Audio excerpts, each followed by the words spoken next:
Friends, आज हम यहाँ पर पढ़ेंगे क्लास 11 की फाइनेंशियल अकाउंटिंग, जिसमें हम चैप्टर 13 बैंक रिकॉन्सिलेशन स्टेटमेंट को समझेंगे। तो यहाँ पर आज मेरे साथ आप जुड़े रहिए टीएस ग्रेवाल की न्यू एडिशन की बुक 2024 से। मैं आपको एक्सरसाइज के सॉल्यूशंस कराने वाली हूँ। बैंक रिकॉन्सिलेशन स्टेटमेंट बहुत ही ईजी चैप्टर है, इसलिए इसे ध्यान से समझिएगा। हर क्वेश्चन को हम डिटेल में समझेंगे। वीडियो हो सकता है कुछ ज़्यादा क्वेश्चंस कराऊँ तो लेंथी हो जाए, तो प्लीज़ वीडियो को लास्ट तक देखना, मेरे साथ जुड़े रहना, मेरी प्लेलिस्ट के साथ जुड़े रहना। सभी चैप्टर्स मैंने यहाँ पर कवर कराए हुए हैं, तो उन सभी चैप्टर्स को पढ़ना बिल्कुल भी मत भूलना। यदि वीडियोस अच्छे लग रहे हैं तो चैनल को सब्सक्राइब करना भी मत भूलना। स्टडीनेटिक ऐप को भी जरूर डाउनलोड कर लेना। तो बिना देरी किए स्टार्ट करते हैं क्वेश्चन नंबर 1 से, रिकॉन्सिलेशन ऑफ स्टेटमेंट के। आई होप आपको क्वेश्चन दिख रहे होंगे। देखिए यहाँ पर फर्स्ट क्वेश्चन से हम करेंगे, लेकिन उससे पहले आपको थोड़ा सा मैं ब्रीफ दे देती हूँ कि बैंक रिकॉन्सिलेशन स्टेटमेंट में हमें पढ़ना क्या क्या है। तो देखो ध्यान से समझो, जब हम कैश बुक बनाते हैं, जब कैश बुक बनाते हैं तो क्या करते हैं, इस तरह से कैश बुक बनाते हैं। 1 2 कॉलम इधर, डबल कॉलम कैश बुक की बात कर रही हूँ, वो 2 कॉलम इधर, ये हम कैश बुक बनाते हैं, ठीक है ना। यहाँ पर कैश, यहाँ पर बैंक, यहाँ पर कैश, यहाँ पर बैंक, ठीक है। ये डेबिट होता है, ये क्रेडिट होता है। यहाँ पर जितना भी हमें रिसीव्ड होता है अमाउंट, उसे मैं यहाँ पर लिख देती हूँ डेबिट साइड, और जितना भी मैं पेमेंट करती हूँ उसे कहाँ लिख देती हूँ, क्रेडिट साइड, ठीक है ना। यही करते हैं हम। मतलब क्या होता है, जितना भी डेबिट रिसीव होता है वो हम हमारे अकाउंट में प्लस कर लेते हैं, और जितना भी पेमेंट करते हैं उसे हम हमारे अकाउंट में माइनस कर लेते हैं। यही करते हैं ना, डेबिट यानी प्लस और पेमेंट मतलब माइनस, पैसा हमारे पास से चला जाएगा। अब ये तो हम हमारे पास कैश बुक रखते हैं ना, इसमें हम सारे हमारे पेमेंट, हमारे रिसीव्ड, इसमें हम सारी जनरल एंट्री करते हैं या उससे रिलेटेड ट्रांजैक्शंस की एंट्री करते हैं। अब यहाँ पर क्या होता है, जो बैंक से रिलेटेड ट्रांजैक्शन है, यहाँ पर कैश बुक की या कैश से रिलेटेड ट्रांजैक्शंस की बात नहीं हो रही है। यहाँ पर जो बात हो रही है वो बैंक से रिलेटेड ट्रांजैक्शंस की हो रही है, ठीक है ना, क्योंकि नाम ही चैप्टर का है बैंक रिकॉन्सिलेशन स्टेटमेंट। तो यहाँ पर ये जो बैंक से रिलेटेड ट्रांजैक्शन है, इन्हें किसी के साथ मिलाया जाता है। किसके साथ मिलाया जाता है? इन्हें मिलाया जाता है बच्चों बैंक के साथ। बैंक के साथ मिलाया जाता है, क्योंकि जिस तरह से हम अपने पास कैश बुक में अपने जितनी भी चीज़ें ले रहे हैं या जितना भी पेमेंट कर रहे हैं उसका हिसाब किताब रखते हैं, उसी तरह बैंक भी अपना एक स्टेटमेंट बनाती है जिसमें वो सारा हिसाब किताब रखती है। और इस स्टेटमेंट के थ्रू हम देख सकते हैं कि हमारे पास कितना बैंक में बैलेंस है, ठीक है। तो ये जो स्टेटमेंट है, हम ये कैसे मालूम करते हैं? ये बैंक की पासबुक से हम मालूम करते हैं, है ना, या बैंक से हम स्टेटमेंट निकलवा लेते हैं। बैंक में जाके हम बोलते हैं कि हमें हमारे अकाउंट का स्टेटमेंट निकाल दो, तो वो सारा स्टेटमेंट निकाल देता है। या हमारे पास जो पासबुक होती है उसमें भी हर मंथ जाकर या हर 10 डेज में जाकर हम सारे स्टेटमेंट को निकलवा सकते हैं। तो अब कहानी ये है यहाँ पर कि जो हमारी कैश बुक है और ये जो हमारी बैंक पासबुक है, इन दोनों का जो बैलेंस है, ठीक है ना, इन दोनों का डेबिट और क्रेडिट का जो बैलेंस है वो मैच होना चाहिए, मैच होना चाहिए। यहाँ पर एक बात और आपको बता दूँ इस बात को कंप्लीट करने से पहले, कि हम जिस चीज़ को डेबिट करते हैं बैंक उस चीज़ को क्रेडिट करता है। मतलब बैंक जब कुछ रिसीव्ड होता है उसे क्या करता है? क्रेडिट करता है। और जब क्रेडिट की बात आती है तो यहाँ पर जो हम क्रेडिट करते हैं वो डेबिट करता है पेमेंट को और माइनस करता है। क्लियर? मतलब क्या है, बिल्कुल अपोजिट काम होता है। हमारे लिए जो डेबिट है वो बैंक के लिए क्रेडिट है, हमारे लिए जो क्रेडिट है वो बैंक के लिए डेबिट होता है। तो यहाँ पर आपको ध्यान रखना है कि यदि हमारे पास रिसीव आ रहा है तो हम कैश बुक में उसे डेबिट करेंगे, लेकिन बैंक क्या करेगा? बैंक उसे क्रेडिट करेगा। और हमारे पास जो पेमेंट कर रहे हैं हम उसे क्रेडिट कर रहे हैं, बैंक उसे डेबिट करेगा। तो यहाँ पर जो पासबुक का बैलेंस है और जो कैश बुक का बैलेंस है, उन दोनों को मैच होना ज़रूरी है, तभी हम ये देखेंगे ना कि हमारे ट्रांजैक्शन सही हो रहा है। लेकिन कभी कभी कुछ स्थितियां ऐसी बन जाती है कि हमारा यहाँ पर कैश बुक का बैलेंस आ जाता है 9,900 और यहाँ पर आ जाता है हमारा 10,000। मतलब 100 रुपीज़ का बैलेंस हमारा मैच नहीं कर पाता। हो सकता है ये बैलेंस बड़ा भी हो बड़े अमाउंट का भी हो जो मैच नहीं कर पाता है, तो हमें टेंशन हो जाती है कि यार ये बैलेंस मैच क्यों नहीं कर पा रहा है। हमने तो जितने ट्रांजैक्शन बैंक से रिलेटेड थे सब नोट डाउन किए थे, और बैंक तो गलती कर सकता है लेकिन हो सकता है बैंक की भी गलती ना हो। तो यहाँ पर हम थोड़े से टेंशन में आ जाते हैं कि ये क्या हो गया, अब हमारे बुक्स ऑफ अकाउंट तैयार करनी है लेकिन हमारी पासबुक और कैश बुक का बैलेंस ही नहीं मिल रहा है। तो ऐसी स्थिति में हम क्या करते हैं, बैंक रिकॉन्सिलेशन स्टेटमेंट तैयार करते हैं, जिसमें हम क्या करते हैं कि हो सकता है कि ऐसा कोई ट्रांजैक्शन हो जिसे हमने नोट कर लिया है और बैंक ने नोट नहीं किया है, या बैंक ने नोट कर लिया है हमने नोट नहीं किया है, तो उन्हें हम मिला लेते हैं। ठीक है ना। सपोज मैंने पेमेंट किया किसको, राम को 10,000 का मैंने उसको चेक दे दिया। मैंने उससे कहा कि ये 10,000 का चेक लो, और मैंने उसे 10,000 का चेक दे दिया, और मैंने यहाँ पर उसे क्या कर दिया, माइनस कर दिया, क्योंकि मैंने उसे चेक दे दिया था। लेकिन हो सकता है उसने वो चेक बैंक में जमा नहीं किया हो, तो बैंक में तो बैलेंस ज़्यादा ही बता रहा है 10,000 का, क्योंकि उसने पैसे निकाले ही नहीं है। तो अब इस बीच हमने यदि पासबुक और कैश बुक को मिला लिया तो हमारा मैच ही नहीं करेगा। तो बस यही सुधार बैंक रिकॉन्सिलेशन स्टेटमेंट में करना है। यहाँ पर जो क्वेश्चन दिए होंगे पूरी कैश बुक और पासबुक नहीं दी होगी, जो गलतियां हैं उनको सुधारना है, उनके हिसाब से क्वेश्चन करना है। ये आप समझ गए। अब एक चीज़ आप साइड में लिख लीजिए जो बहुत ही ज़्यादा ज़रूरी है। ठीक है, क्या ज़रूरी है आप बोलेंगे? ठीक है ना, मेरे साथ आप उसे साइड में लिख लेना। ये क्वेश्चन करने से पहले क्या लिखना है, देखो यहाँ पर ऊपर आप लिख लेना क्या, कैश बुक, और यहाँ पे लिख लेना पासबुक। ठीक है, साइड में लिख लेना चाहे, समझ रहे हैं आप, ऐसे आप लिखना कैश बुक और पासबुक। अब हमारे पास जो भी आता है उसे हम क्या करते हैं, डेबिट, जो रिसीव्ड होता है उसे हम क्या करते हैं, डेबिट और प्लस। जब हम क्रेडिट कब करते हैं, जब हम पेमेंट करते हैं, और उसे क्या करते हैं, माइनस। ये लिख लेना आप ऊपर। ठीक इसके अपोजिट क्या होता है, पासबुक में होता है। डेबिट और क्रेडिट तो होता ही है, लेकिन डेबिट हम यहां कर रहे थे रिसीव्ड को, यहां करेंगे पेमेंट को, और क्रेडिट कर रहे थे यहां पेमेंट को, तो यहां करेंगे रिसीव्ड को। यहां पर हम रिसीव्ड को प्लस कर रहे थे, ठीक है ना, और यहां पर पेमेंट को हम माइनस कर रहे थे, तो यहां पर हमें पेमेंट को माइनस करना है और रिसीव्ड को प्लस करना है। क्लियर हो गई ये बात, समझ में आ गया? इसे आप साइड में लिख लेना। अब आप बोलेंगे मैडम आपने इसे साइड में क्यों लिखवा दिया? तो ध्यान से देखो बच्चों, हमें हमेशा ये बात को ध्यान रखना है कि कैश बुक से रिलेटेड डेबिट बैलेंस दिया है या कैश बुक से रिलेटेड क्रेडिट बैलेंस दिया है, पासबुक से रिलेटेड डेबिट बैलेंस दिया है या पासबुक से रिलेटेड क्रेडिट बैलेंस दिया है, और उसी के अकॉर्डिंग हमें क्या करना है, हमारा बैंक रिकॉन्सिलेशन स्टेटमेंट तैयार करना है। तो बिना देरी किए अब हम क्वेश्चन के साथ चले जाते हैं। फर्स्ट क्वेश्चन क्या कह रहा है, ध्यान से देखो। यहाँ पर बैंक रिकॉन्सिलेशन स्टेटमेंट तैयार करना है इन सबका, ठीक है। तो सबसे पहले मैं यहाँ पर लिख दूंगी ऊपर bank reconciliation statement. Clear? Simple सा बैंक रिकॉन्सिलेशन स्टेटमेंट का फॉर्मेट होता है बच्चों, 2 कॉलम और एक बड़ा कॉलम। क्लियर? इस तरह से कॉलम बनते हैं, आपको दिख रहे हैं ना। अब यहाँ पर क्या होता है, ये कॉलम बनने के बाद यहाँ आ जाता है पर्टिकुलर्स, यहाँ आ जाता है प्लस, और यहाँ आ जाता है माइनस। ठीक है ना, ये यही वाला प्लस और माइनस है।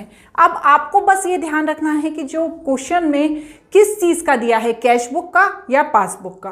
ठीक है, अब सबसे पहला क्वेश्चन देखो, debit balance as per cash book. यहाँ पर debit balance as per cash book क्या हुआ, देखो debit balance as per cash book मतलब प्लस वाला।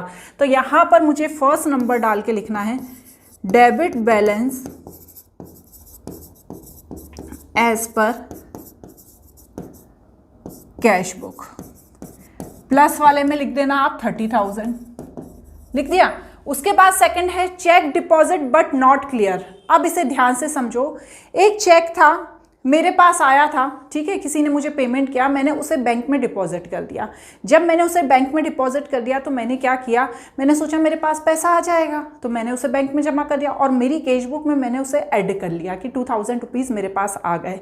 लेकिन नॉट क्लियर नहीं हुआ, पैसा बैंक में नहीं आया, तो बैंक ने उसे ऐड नहीं किया, बैंक ने उसे ऐड नहीं किया। तो अब ऐसी स्थिति में मेरे पास जो बैलेंस है वो 2000 रुपये ज़्यादा आएगा और बैंक के पास जो बैलेंस है वो 2000 रुपये कम आएगा। तो अब बैंक के पास में जाऊंगी, बाद में देखूंगी, हो सकता है 2 दिन बाद क्लियर भी हो जाए, लेकिन अभी तो मेरे पास जो ज़्यादा बैलेंस है उसे मुझे कम बैलेंस करना पड़ेगा, तभी मेरी पासबुक और कैश बुक मिल पाएगी। तो यहाँ पर मैं सेकेंड वाले में क्या लिखूंगी, 2000 को मुझे माइनस करना होगा जिसे मैंने पहले ऐड कर लिया था।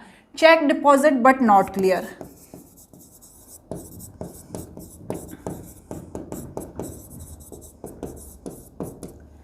समझ में आ गया?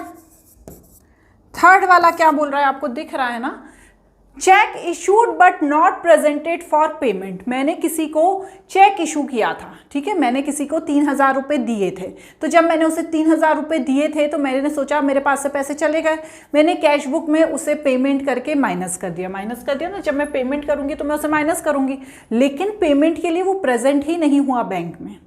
तो बैंक में अभी भी 3000 रुपये ऑलरेडी हैं, ठीक है। अब इस बीच मैंने मेरी पासबुक और कैश बुक मैच कर ली, तो मेरी कैश बुक और पासबुक में 3000 का डिफरेंस आ गया, क्योंकि 3000 रुपये मैंने तो माइनस कर लिए थे, लेकिन बैंक में अभी भी 3000 रुपये हैं। तो अब मैं क्या करूंगी, जो मैंने माइनस कर लिए थे, अब मुझे तो मेरी पासबुक और कैश बुक में लाना है, तो मैं उसे वापस ऐड कर लूंगी। तो यहाँ पर क्या लिखेंगे, चेक इशूड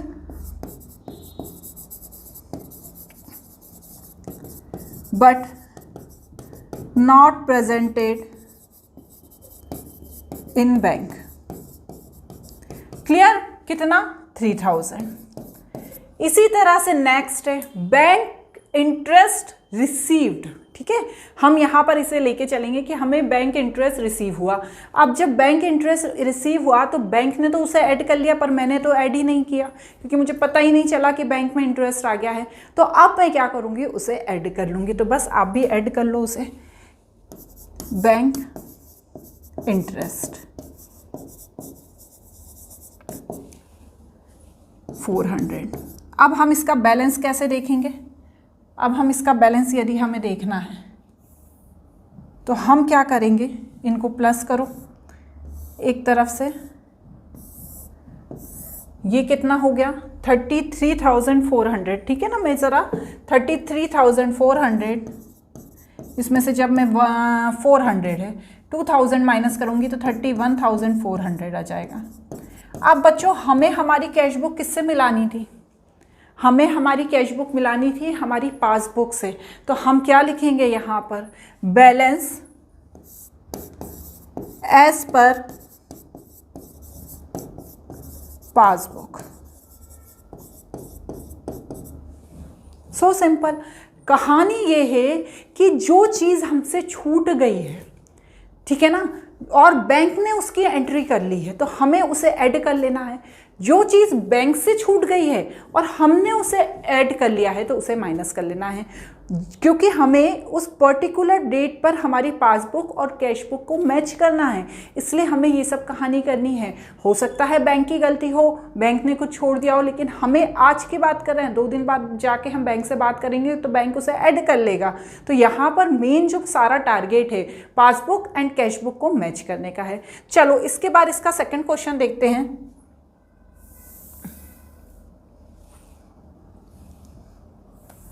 क्या कह रहा है सेकंड क्वेश्चन, देखो, Ramesh has his account with state bank of India, ठीक है। यहां पर भी आप लिखेंगे bank reconciliation statement. Second question है ये, बैंक रिकॉन्सिलेशन स्टेटमेंट, ठीक है। बनाइए, सेम वैसा ही फॉर्मेट बनेगा, प्लस और माइनस का।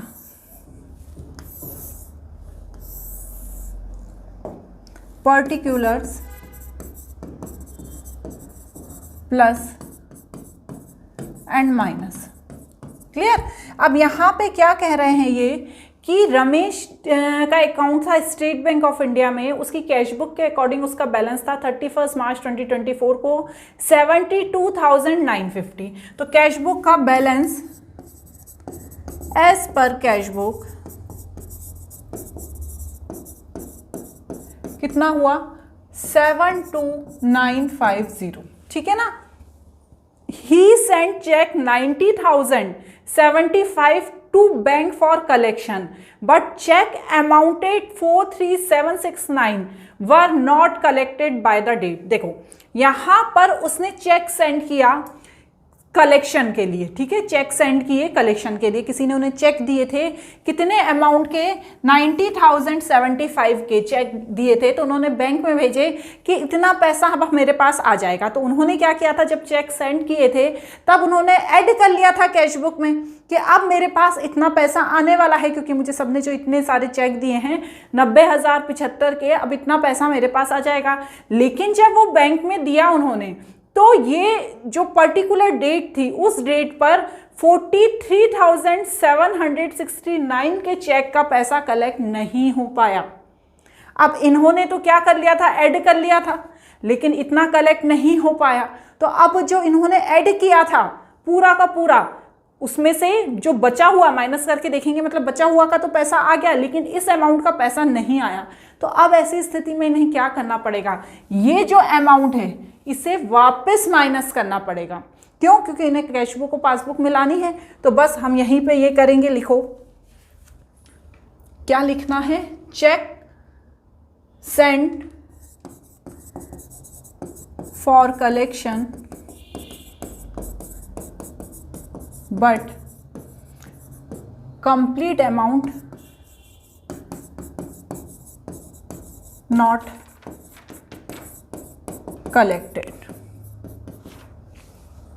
अब जो मैंने ऐड कर लिया था ना ये कि भैया मेरे पास इतना पैसा आने वाला है, अब मैं इसे वापस माइनस कर दूंगी। क्लियर हो गई बात।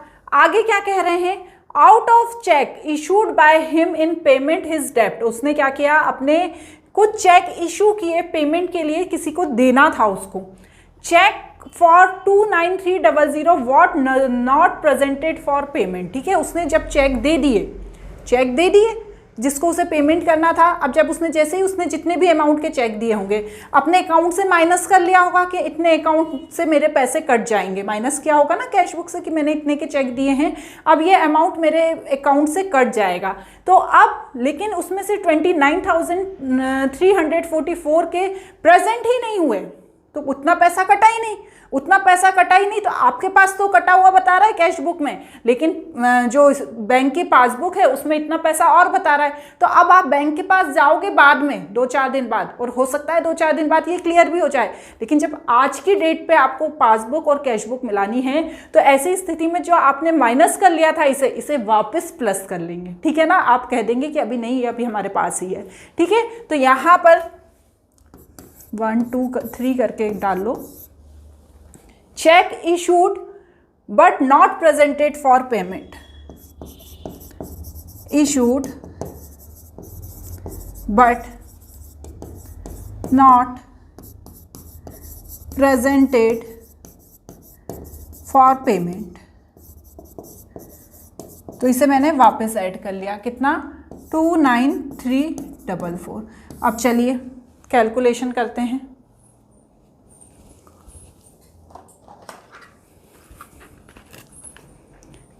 ऐड कीजिए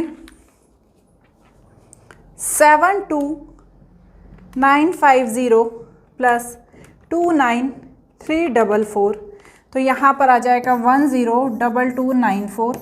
जब मैं माइनस करूँगी 43769, तो यहाँ पर आ जाएगा 58525, और ये क्या कहलाएगा, balance as per passbook. Clear हो गया? आई होप आपको समझ में आ रहा होगा। अब इसी तरह से हम क्वेश्चन नंबर कौन सा देखेंगे, क्वेश्चन नंबर 3 देखते हैं। सेम पैटर्न के हैं ये क्वेश्चन।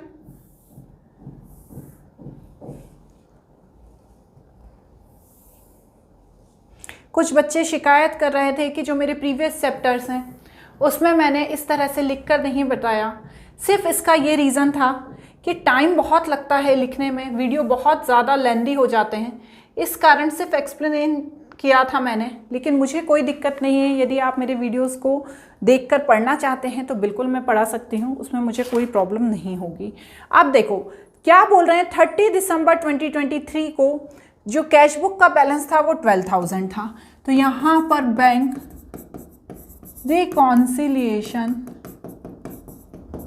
स्टेटमेंट, डेट डालना चाहते हैं तो डेट भी डाल सकते हैं, ठीक है ना, एज एट 30 दिसंबर 2023, ठीक है। अब चलो यहाँ पर हम बनाते हैं,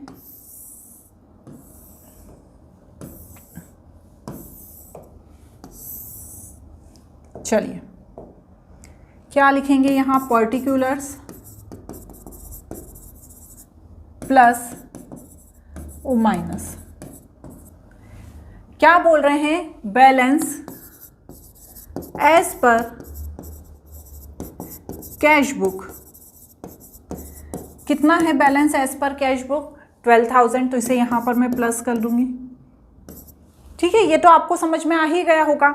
उसके बाद क्या है, पहला वाला, चेक पेड इनटू बैंक, 8,000 के चेक थे जो हमने बैंक में पेड करने के लिए दिए, but only 6,500 credited bye banker. Credited bye banker, credit का मतलब क्या होता है, जब पासबुक में क्रेडिट किया जाता है इसका मतलब ये होता है कि हमारा जो क्रेडिट होता है वो माइनस होता है, हमारा जो क्रेडिट होता है वो माइनस होता है।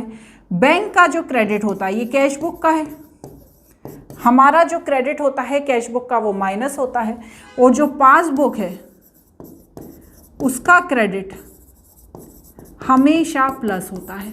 तो ये क्या बोल रहे हैं कि चेक थे जो बैंक में 8,000 के हमने जमा किए, लेकिन उसमें से सिर्फ 6,500 के ही क्रेडिट किए गए, मतलब सिर्फ जो प्लस किया गया वो 6,500 के ही किए गए। अब जब हमने बैंक में जमा किए थे, हमारे पास कहीं से चेक आए थे 8,000 के, जब हमने उसे बैंक में जमा किए थे तो हमने क्या किया था, हमारी कैश बुक में उसे ऐड कर लिया था, हमने सोचा था पूरा 8,000 का पैसा जमा होगा, लेकिन उसमें से सिर्फ 6,500 का ही पैसा जमा हुआ, प्लस हुआ। अब बचा हुआ जो अमाउंट है कितना, 1,500, 8,000 माइनस 6,500 जो 1,500 है, इसको भी हमने ऐड कर लिया था, लेकिन क्या हुआ, बैंक में अभी ये जमा नहीं हुआ है, प्लस नहीं हुआ है। तो जब हमने इसे ऐड कर लिया था, अब हमें पासबुक और कैश बुक मिलानी पड़ गई इसी बीच, तो अब ये 1,500 है, इसे हम माइनस कर लेंगे। क्लियर हो गई बात। तो यहाँ पर अब हम क्या लिखेंगे, cheque paid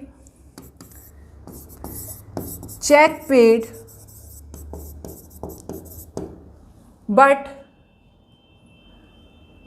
only 6,500 credited by bank. समझ में आ गई ना आपको ये कहानी, 1,500। नेक्स्ट है the received column of the cash book under cost by 200। जो रिसीव्ड कॉलम था वो कम बताया गया 200 से, अंडर कॉस्ट का मतलब ये कम, 200 से कम बताया गया।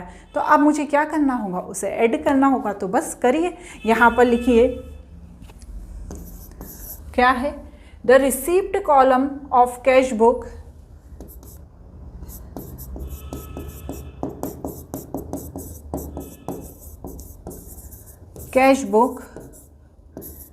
इज अंडर कॉस्ट, और इसे क्या कर लीजिए, इसको ऐड कर लीजिए 200 को। बात समझ में आ रही है, दिख भी रहा है, सब हो रहा है, देखिए क्वेश्चन भी दिख रहा है, सॉल्यूशन भी दिख रहा है। अब आगे चलते हैं, क्या है आगे की कहानी।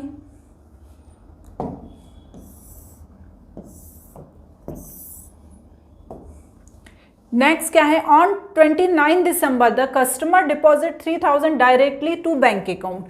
ये 30 दिसंबर का हमारा पूरा रिकॉन्सिलेशन स्टेटमेंट बन रहा है। 29 दिसंबर को कोई कस्टमर था जिसने डायरेक्टली बैंक में 3,000 रुपये जमा कर दिए, लेकिन वो पासबुक में ही एंटर हो पाए, हमें पता ही नहीं चला, और हम 30 दिसंबर को अपनी पासबुक और कैश बुक मिलाने चले गए। तो भैया जब बैंक में 3000 रुपये आ गए तो बैंक ने उसे ऐड कर लिया, हमें पता नहीं है। अब हम जब मिलाने बैठे तो हमने देखा यार पासबुक में तो 3000 रुपये दिखा रहे हैं, हमारे पास तो है नहीं। तो हम भी क्या करेंगे बच्चों, उस 3000 को ऐड कर लेंगे। तो यहाँ पर क्या लिखेंगे, deposited into bank directly, deposited into bank directly. आप इसे चेंज भी करके लिख सकते हो, नरेशन कोई ऐसा नहीं है कि मैं जो लिखवा रही हूँ वही लिखना है।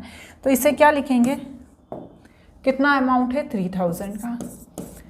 Check of 9200 were issued which 2200 were not presented on payment.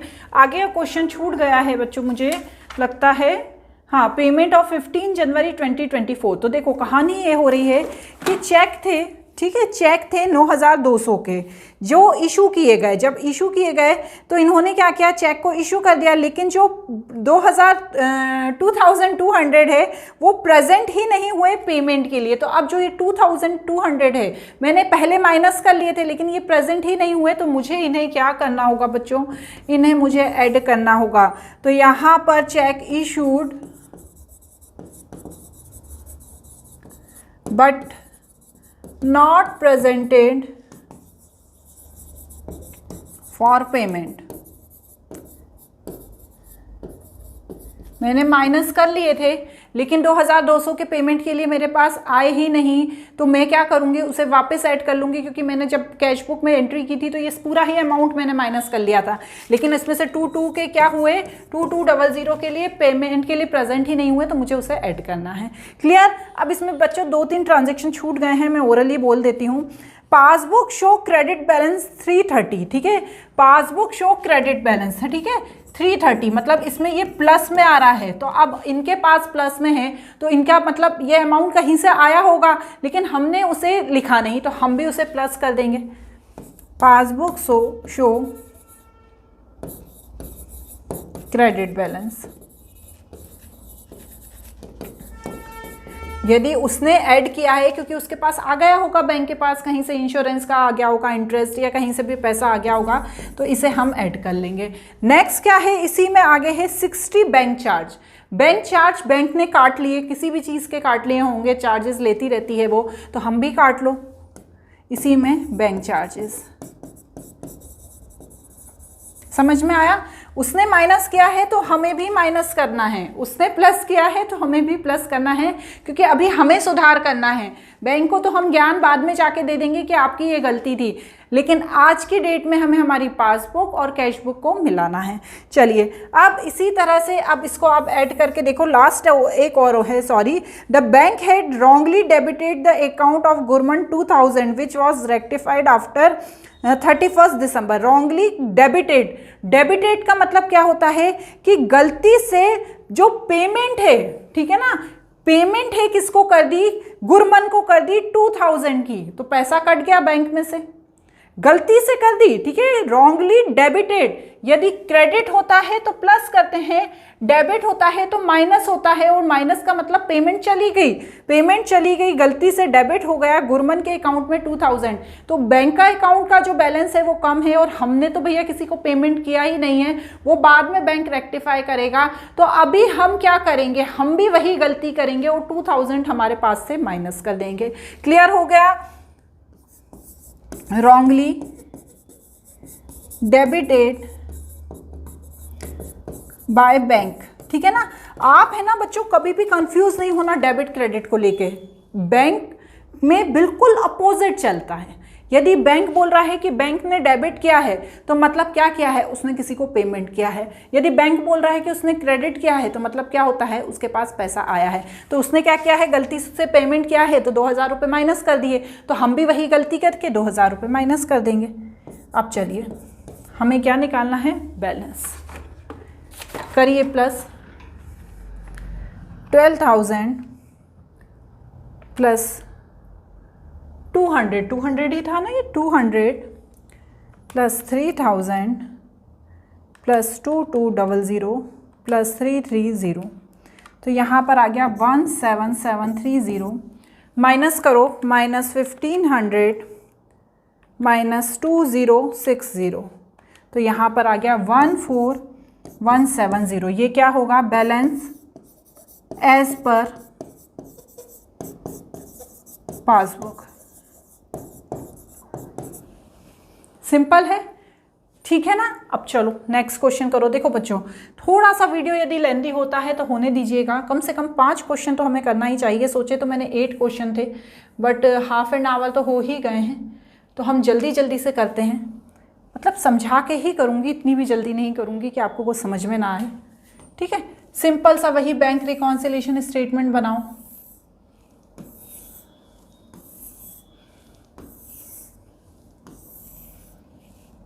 Particulars plus minus bank reconciliation statement. Clear? अब क्या बोल रहे हैं?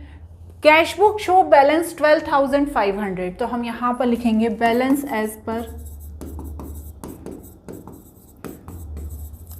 कैश बुक, प्लस में ही आएगा 12,500। इसके बाद क्या है? Cheque issued but not yet presented for payment. तो जब हमने चेक इशू किया तो हमने क्या किया? 6,000 माइनस कर दिए, क्योंकि हमने सोचा अब हमने चेक दे दिया है, हमारे पास से पैसा चला जाएगा, लेकिन पेमेंट के लिए प्रेजेंट ही नहीं किया सामने वाले ने। चेक रख के वो घर में जाके सो गया ना, उसने बैंक में जाके उसे प्रेजेंट ही नहीं किया। उसने सोचा मैं 2 दिन बाद चला जाऊंगा। इसी बीच हमने हमारी पासबुक और कैश बुक मैच कर ली, तो हमारे पास से तो ये माइनस आ रहा है, लेकिन बैंक में अभी भी 6,000 है ना। तो अब हम क्या करेंगे? इस 6,000 को वापस ऐड कर लेंगे बच्चों। तो यहां पर मैं लिखूंगी check issued but not present for payment. मैं इसे वापस ऐड कर लूंगी। क्लियर हो गया? नेक्स्ट क्या है? Check deposited in bank but not collected. हमने चेक तो बैंक में जमा कर दिया, लेकिन हम उसका अमाउंट नहीं कलेक्ट कर पाए। तो अब जब हमने बैंक में जमा कर दिया तो क्या हुआ? हमारे पास से जो हमारे पास जब बैंक में हमने जमा किया तो हमने सोचा अब हमारे पास पैसा आ गया, तो हमने उसे प्लस कर दिया। हमारी कैश बुक में हमने प्लस कर दिया ना, कि हमारे पास ये चेक, हमारा फ्रेंड था जिससे हमें पैसे लेना था, वो हमें ये चेक दे दिया, तो हमने उसकी कैश बुक में एंट्री कर दी कि जो 9,000 है वो हमारे पास आ गया, प्लस कर दिया। लेकिन आप बैंक में जाके चेक भी दे दिया, लेकिन आप बैंक से जाके पैसा नहीं निकाल पाए, ठीक है ना। या बैंक में ही कोई प्रॉब्लम आ गई तो वो बैंक वाला अकाउंट में जमा नहीं कर पाया, तो सिर्फ चेक पड़ा रहा। तो अब हमने जो इसे प्लस किया है 9,000 को, इसे अभी हमें चेकबुक और पासबुक मिलाना है, तो इसे हम क्या करेंगे? माइनस कर देंगे। तो यहां पर लिखो cheque deposit but not collected. Clear हो गई बात? क्या था? 9,000, इसे हमने वापस प्लस कर दिया। बैंक पेड इंश्योरेंस प्रीमियम, ठीक है, बैंक ने 5,000 का इंश्योरेंस प्रीमियम डायरेक्टली पेड कर दिया, लेकिन हमें पता नहीं चला तो हमने उसे माइनस नहीं किया। लेकिन जब हमने पासबुक और कैश बुक मिलाई तो हमें भी उसे माइनस करना होगा। तो इंश्योरेंस प्रीमियम, इसे भी हम 5,000 माइनस कर देंगे। बैंक चार्जेस, तो इसे हमें माइनस करना है। ये तो बैंक चार्जेस कट गए तो हम भी काट लो। इसके बाद डायरेक्टली डिपॉजिटेड बाय कस्टमर, कोई कस्टमर था उसने डायरेक्टली बैंक में जमा कर दिया, लेकिन मुझे उसकी कोई जानकारी नहीं है। जब मैंने पासबुक और कैश बुक मैच करी तब मुझे पता चला कि मेरे पास 8,000 उस कस्टमर में ने जमा किया है, तो मैं भी उसे क्या करूँगी? जमा कर लूँगी अपनी कैश बुक में। Directly deposited by customer. Clear हो रही है ना? इसके बाद क्या है? Interest on investment collected by bank. Bank के पास कहीं से हमने कोई इन्वेस्टमेंट किया था, उसका इंटरेस्ट रिसीव हो गया।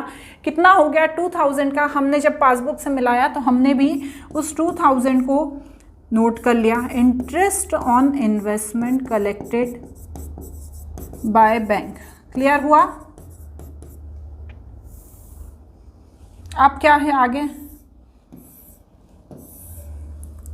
7th and last, cash discount allow 200 और recorded in debit side in bank column. ठीक है, अब ध्यान से समझो, ये वाला जो ट्रांजेक्शन है कंफ्यूज करता है। हम जब कैश बुक में एंट्री करते हैं कैश डिस्काउंट अलाउ की, तो वो क्यों करते हैं, कैसे करते हैं? जब हम कोई सेल करते हैं चीज़, जब हम सेल करते हैं तो हमारे पास पैसा आता है, और हमारे पास पैसा आता है लेकिन हम कभी कभी कैश डिस्काउंट अलाउ भी कर देते हैं। ठीक है, तो हमेशा जब हम कुछ सेल करते हैं तो सेल का अमाउंट कहाँ पर लिखते हैं हम? हमेशा हम उसे डेबिट साइड लिखते हैं, क्योंकि हमारे पास पैसा आता है। तो कैश डिस्काउंट अलाउ जो यहाँ पर डेबिट साइड होना था, ठीक है, यहाँ पर प्लस होना था, यहाँ पर प्लस होना था, वो गलती से बैंक कॉलम में, ठीक है, गलती से बैंक का जो कॉलम बनाया, बैंक के कॉलम में डेबिट साइड आ गया। मतलब क्या हुआ? हमारे लिए जो डेबिट है उनके लिए होना चाहिए था क्रेडिट। ठीक है, हमारे लिए जो डेबिट था, क्योंकि हमें यहाँ पर डेबिट में लिखना था, तो उनके लिए क्रेडिट होना चाहिए था, लेकिन उन्होंने गलती से क्या किया? डेबिट में कर दिया। और डेबिट क्या होता है? माइनस होता है। डेबिट क्या होता है? माइनस होता है। तो अब ये जो उन्होंने गलती की है हम इन्हें बाद में जाके बता देंगे, लेकिन अभी हमारी पासबुक और कैशबुक हमें मैच करनी है, तो हम भी ये जो कितने हैं 200 रुपये, इसे हम माइनस कर देंगे। ठीक है, तो अब यहाँ पर लिखो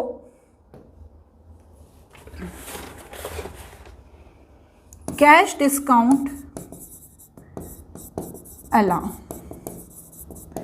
200। चलो अब जल्दी से इनको प्लस कर लो। 12,500 प्लस 6,000 प्लस 10,000, तो आ गया 28,500। माइनस करा 9,000 माइनस 5,000 माइनस 300 माइनस 200, तो यहाँ पर आ गया 14,000। ठीक है, 28,500 बैलेंस एज पर